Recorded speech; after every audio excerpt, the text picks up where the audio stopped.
Hello ladies and gentlemen, welcome to Curtis Kaiju. Today we're going to be looking at an issue that I find rather interesting.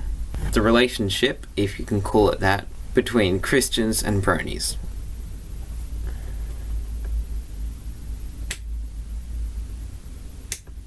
Keep it on. Now, if you don't know what a Brony is, they're a young male adult fan of the TV show My Little Pony Friendship is Magic. Some of you may find that very strange, but this new modern reboot has developed more individual characters and includes less stereotypes, which is a good thing. But it is still strange, I agree. Oh, and I am a Brony. But the rest of the world was not as accepting in the fight against stereotypes as you may have hoped. For example, when many teenagers and young adults told their parents about their newfound love of the show, some were accepting, others, well, their reactions range from mild disappointment to disownment of their children. Yes, really. And people soon realized that most of the bad reactions came from Christian parents. But why is it, exactly, that Christians hate Bronies and My Little Pony? The answer is hard to find, as there are many, joke articles flying around on the internet, but after some searching I did find a legitimate article. So here, for your enjoyment, is the article 5 Reasons God Hates. Yeah, what is it? Today, when we go today, yeah, can you bring your phone? Yes. Because I don't have a mobile. Okay. Cool? Yeah. Cheers.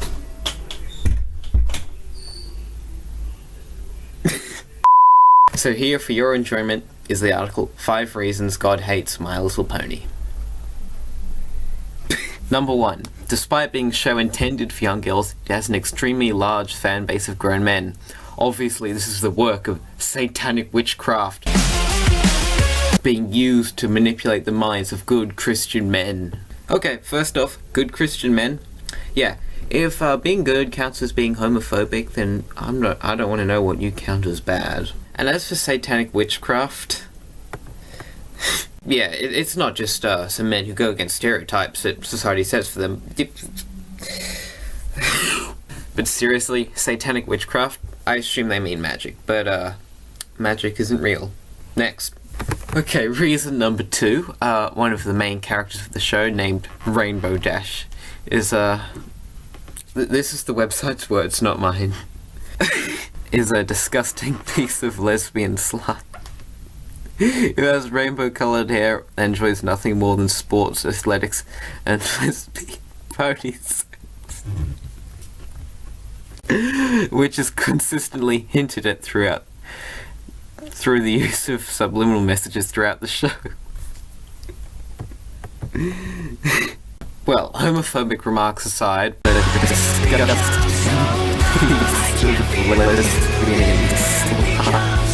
just because something has a rainbow associated with it, that doesn't make it gay. I mean, by that logic, God made rainbows, therefore God is gay. But why does God hate gays then? Doesn't make sense.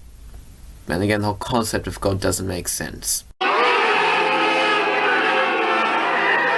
And subliminal messages, I actually went and checked that out. And as you'd expect, it was all bullshit. See these squiggly marks here? They look like 3 6s. That's the number of the devil. No, they are just squiggly lines. And besides, as the British TV show QI proved, the number of the devil is 616, not 666. Don't believe me? Just look. For almost 2,000 years, the number 666 has carried connotations of evil, but they've discovered an oxyrhynchus from the old city of Oxyrhynchus. Oh, they've discovered a papyrus which has the whole book of Revelations. It's the oldest papyrus of the book of Revelations, and the number is 616. So there you go. Next. Number 3. It advertises sorcery and witchcraft. Witchcraft again. With certain ponies using their evil zodiac symbols to perform all sorts of evil conjuration and other works of Satan. Ooh, it advertises sorcery and witchcraft. It advertises it, yeah, that sounds great. Oh yeah, this curse is top notch. It'll sell your soul to Satan real quick, and if you call now, we'll throw in a demonic summoning absolutely free. Yeah boy. I also like how little research they put into this. They're not zodiac symbols, they're called cutie marks, and they're not for evil conjuration, they're to indicate the special talent of an individual. Next. Number 4. it has an ability to transmit disgusting, gory thoughts into minds of watchers. For instance, there's one innocently titled fan-made plot called Cupcakes. Okay, this point is half right. The story Cupcakes is innocently titled and is extremely gory, but that story came completely from the mind of the writer. It was not influenced by the show in any other way than having characters from the show. But what really ticks me off is that they get angry that Men Watch a Show is originally targeted for little girls, and they get angry when they write a mature story that isn't for kids. Well done on being hypocrites. Come on, give yourself a pat on the back. Come on, you idiots. Okay, next, we're finally at the last point. Come on, let's just go. Come on, I want the torch to end, please.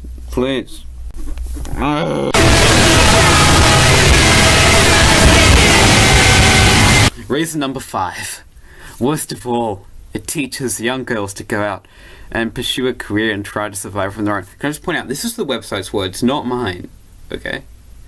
When they should be at home serving their husbands. The show shows female ponies owning their own businesses, running farms, aspiring to be athletes, giving these viewers the wrong impression on what they should be doing with their lives. My head hurts. I don't want it anymore.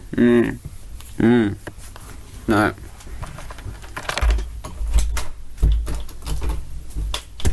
I tried so hard and got so far. You know that you should never, ever listen to someone who openly admits they're sexist.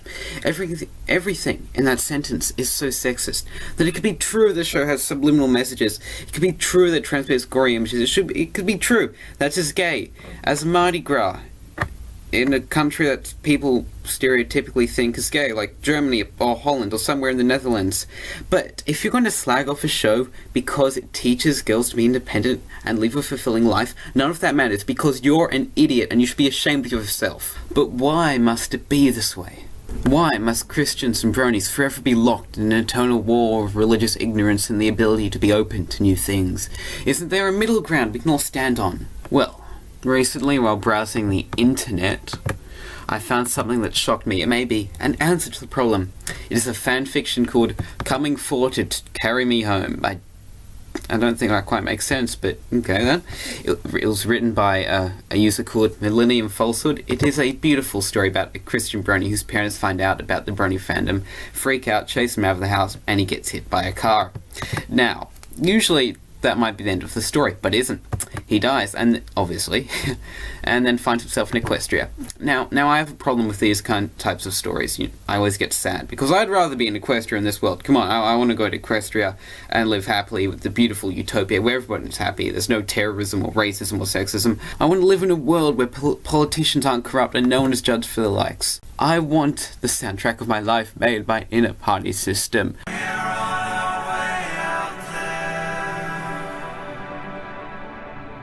Celestia, take me now. But deep down, I know that's not going to happen, unfortunately.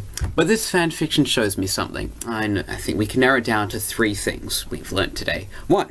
Christians, you need to treat Bronies with more respect. 2.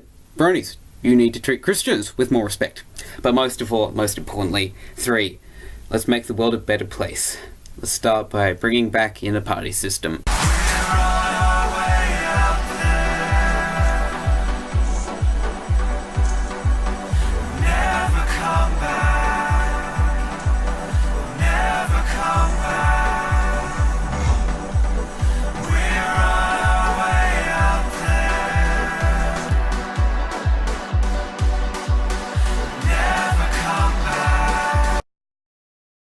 Well, let me tell you, you want to know there's no God? Then you're going to get absolutely nothing. Nothing for Christmas, because that's what Christmas is about.